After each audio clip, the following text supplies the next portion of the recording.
ready? Yeah. All right. We're gonna just step in here real quick. I'm gonna make sure you don't have any weapons on you. $28,000. That's how much Ismail Ramirez managed to steal from a McDonald's using nothing but ghost employees. For 13 years, he was the owner's most trusted manager, but behind the scenes, he was manually editing payroll to pay people who didn't even exist. Today, we're breaking down the digital heist that turned a model employee into a convicted felon. Let's see how it all fell apart. I wanted to report somebody at McDonald's who said Every day since November. of last year. Okay. So he hired 2 ghost employees. They don't exist. They're not there. But they're getting a paycheck. And that's going to. So he's getting 3 paychecks. How did you discover this? I don't know that I want to put their name in there. How did you discover this? Yeah. One employee. One of the police officers.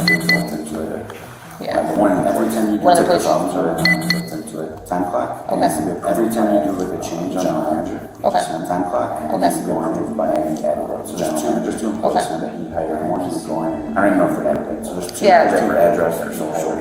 I would say, do you have the address for these people? Yeah, I can actually look up and see. I would say, do you have the address for these people? That way I can actually look up and see if there's Alexander Fernandez. Any data. Does it show a birthday for him? That's for Alexander Fernandez. Does it show a birthday for him? Luis Lopez. What's the second person? There's actually Luis Lopez that works there. Lopez hired a second Luis Lopez off. There's actually Luis Lopez that works there. What's hired a second Ismail's Luis Lopez and 2 Z's in the last name. He's actually What's Ismail's last name? Ramirez. How long has he been there for? He's actually in the store. Do you have actually longer than How long has he been there for? Thursday we find out. Okay. Actually Do longer. you have an amount? Just shy of 28,000. Okay. Do you have an amount? It's just shy of $293.18. It's $292,293.617. So Alexander was hired on November 15. So Alexander was hired on November 15, January 13. What he would do is Sunday when the payroll would close out, he would go in and do his Sunday when the payroll would close out there, and he would go in like his 4 hours each. To each There and even added sometimes we'll add 4 hours each. So does this show an actual schedule of when these people work, like hours? So does this show an actual schedule of when these people work, like hours? First million is what the software never on the schedule. Okay. We used to figure out first $1 million is the schedule. Okay. And then the software check lease was another label, was 2 leases is the schedule. Yeah, He would, and he added second Z was another one, so there's 209 names on the time clock, because everyone has a second Z. Yeah. But the one that's in the software is an overnight time clock, because everyone has a time clock. Yeah. But the one that's in the software is an overnight employee, that one that's in why are you always complaining that way? Could you be getting paid since November, this guy can't stand. So he has access to pay cards. Could you be paid to buy more employees? Yeah. So he has access to pay cards, so he has a pay card, I'm guessing. Yeah, because I was gonna ask, when they get paid, do they get paid for tax direct deposit or It's either how? direct deposit, which is how Ismail gets paid, but these employees are on a pay On card. the pay card? Right. Okay. And more my office people are the only ones that have access to that. Because we trust them, these are general managers, Yeah. not supposed to steal. Another manager stole my password. Yeah, And they yeah. did. That's not the case because you can see him doing it on the computer in the office. Okay, gotcha. But he can also do it from his house because it's like cloud-based. So he has access to that at his house, Any computer. in the computer? Okay, Because he's the highest level GM, he's the highest level manager, he can edit payroll. okay. What do you want to get done? Exactly, You want to like- sign complaints, you want him to get charged with felony, or For do you sure. want him to reimburse the $28,000? All the above. Unfortunately, if you choose signing the complaints, you can't go after him for 28, you could go after him for 28 in court. Yeah. If I don't think he's you don't that- choose the 28 and you choose signing the complaints, or sorry, if you don't choose signing the complaints He violated the trust, so. for what, 6 months now? Maybe more. I mean, he's making good money. He's getting full benefits. Everything, yeah, We just gave him a raise. He's getting bonus. I mean, yeah, I don't understand it. yeah. There's no reason for it. I mean, yeah, so we'll do signing the complaints or whatnot. Did you guys arrest him? And does he go to jail for this, or what is it? What happened? So the process is, so we do the primary report and then we kick it over to the detectives. They have to do subpoenas, they're gonna pull the bank records, they have to subpoena us, pay cards. So the process will take a few months before you even see him getting arrested. They're gonna have to bring him in.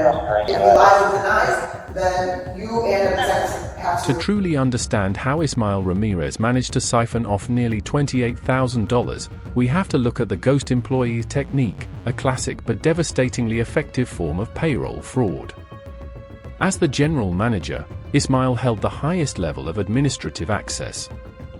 This allowed him to not only hire newer people but also manually override the digital time clock from any computer, even from his own home.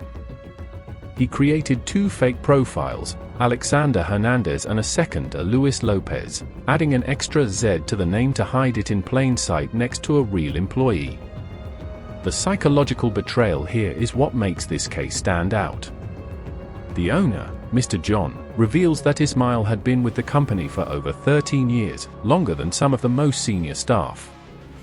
He had just been given a raise and was receiving full bonuses.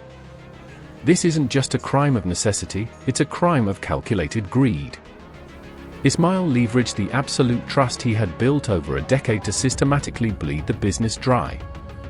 He exploited a loophole in the pay card system, where he could assign cards to these fake identities and then withdraw the cash personally. But as clever as Ismail thought he was, he made several fatal errors that digital forensics easily caught. Investigators discovered a mirroring the pattern in his finances. On the same days that funds were withdrawn from the ghost accounts at a Chase Bank ATM in Elmhurst, the exact same amounts were deposited into Ismail's personal account. Even more damning? Both the fake Alexander Hernandez account and Ismail's personal record showed matching payments to TikTok, proving beyond a doubt that the same person was controlling both identities. Legally, this escalated quickly from a simple firing to a major criminal case. Because the amount stolen was over $10,000 but under $100,000, Ismail was charged with felony theft. In many jurisdictions, this carries a potential sentence of several years in prison. Despite his long history with the company, the sheer scale of the deception meant the owner had no choice but to press full charges to recover the losses. Ismail's story is a textbook warning for business owners. No matter how long someone has been with you, without strict checks and balances on payroll access, even the most trusted employee can turn into a ghost managing fraudster. Now, I want to hear from you. Do you think the owner was right to press full felony charges after 13 years of service, or should there have been a chance for Ismail to pay it back? Drop your thoughts in the comments, I read every single one. If you found this breakdown insightful, do me a huge favor and smash that like button. It really helps the channel grow. And if you want to see more deep dives into true crime and bodycam mysteries, make sure to hit that subscribe button and turn on the bell notifications. You don't want to miss our next case. Thanks for watching, and I'll see you in the next one.